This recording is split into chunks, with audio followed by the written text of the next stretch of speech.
蓝启仁眉峰依旧紧蹙着，仍旧不解为何偏给忘机一人的客房更为宽敞。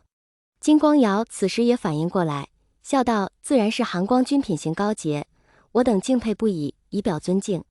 我等自知不及，便想着在这些小事之上取个巧儿，尽些微薄之力罢了。”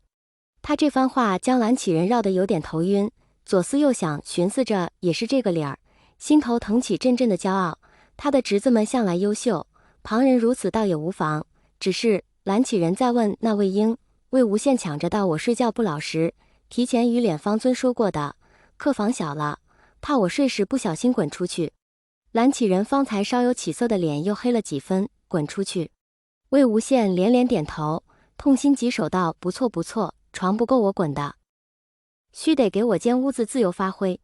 蓝启仁他拂袖而去，深觉自己得离这个魏婴远一点，再如此下去，自己可能会被他气死。蓝曦臣未能想到他三弟与魏无羡如此厉害，三言两语便将蓝启仁糊弄过去。几人望着蓝启仁的背影长舒一口气，蓝忘机却担忧到：“魏婴如此，你该如何应对？”魏无羡安慰道：“无事，你们家人睡得早，蓝湛你睡前窗子给我留个缝，我钻进去爬打你打的打床。”蓝曦臣闻言，脸上的笑再一次僵住了。爬什么？金光瑶似乎也意识到了他话中关键所在，那笑虽然挂着，看上去却有些不自然。魏无羡又转头与他道：“对了，脸方尊，将我与蓝湛排得近一些，你们这儿我不熟，省得到时迷路。”金光瑶茫然点头：“好。”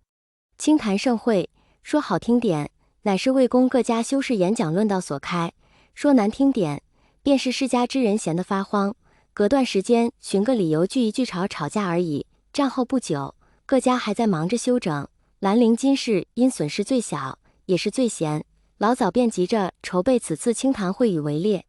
因蓝启仁介入，魏无羡被迫与蓝忘机分开，他恋恋不舍地伸手，双眸竟因出了些水汽。蓝湛、蓝忘机拍拍握着自己衣袖的手，也道：“魏婴。”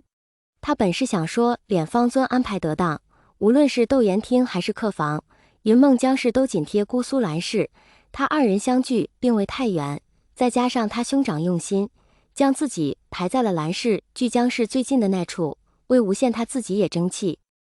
屁颠的往过凑，再近些恐怕两人的实案都要贴在一起了。魏无羡这几日也是与蓝忘机待惯了，愈发皮实起来，见两人被分开也要装样子，摸几滴眼泪来助兴，完全忘记旁边还有个蓝启仁。蓝启仁听不下去，皱眉看向魏无羡，揪着他二侄子衣袖的爪子，莫名觉得自己仿佛差人姻缘一般可恨。他面色凝重，想起魏无羡曾在云深不知处干过的那档子破事儿，厉声问道：“你在作甚？”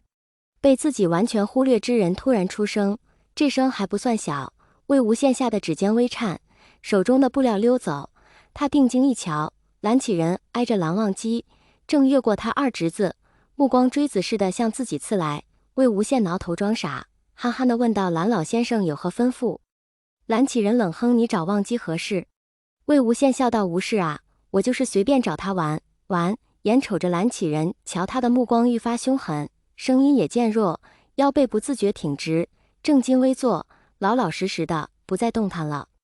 蓝启仁见自己威严仍存，忍不住再次对这根朽木吹胡子瞪眼，试图靠自己这点威望护住冰清玉洁的二侄子，讲话便讲话，不可无端审笑，不可坐姿不端，更不可动手动脚，如你这般成何体统？魏无羡见他这般生气，心中突然生出些许同情出来，若是这老头得知如今他每晚都要抱着寒光君入睡，表现得应当更为精彩吧。有时候魏无羡是挺佩服金子轩他爹的，真的，从晚宴开始至今一直在上面叨叨个不停。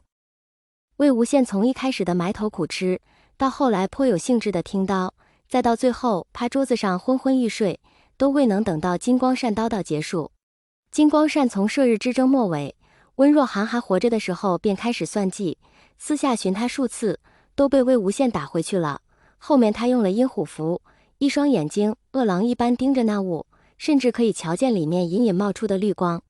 魏无羡察觉不对，自知怀璧其罪，便亲自毁符，以防引火烧身。打那儿过后，每见到魏无羡，金光善那眼睛瞪得好像人抢了他钱似的。至于如今金光善又在筹划什么，就不关他的事了，毕竟扯不上阴虎符，他自己也安分。金光善协同一帮附属家族，无非就是嘴碎了些，败坏他的名声罢了，反正他本人不怎么在意这些。再等片刻，只听那老家伙还在上面叨叨，魏无羡侧头，将眼睛从臂弯之间露出少许，往蓝忘机那边看去。他们姑苏蓝氏那边的人都坐得端正，听刀如听学一般认真，不过往细了看，蓝启仁额头似乎冒出了一条青筋，蓝忘机眉头也拧着，蓝曦臣面上的微笑也摇摇欲坠。魏无羡，他压下打滚狂笑的玉达望，小声叫道：“蓝湛！”蓝忘机依旧端坐，一双色泽浅淡的眸子却往他这边偏来。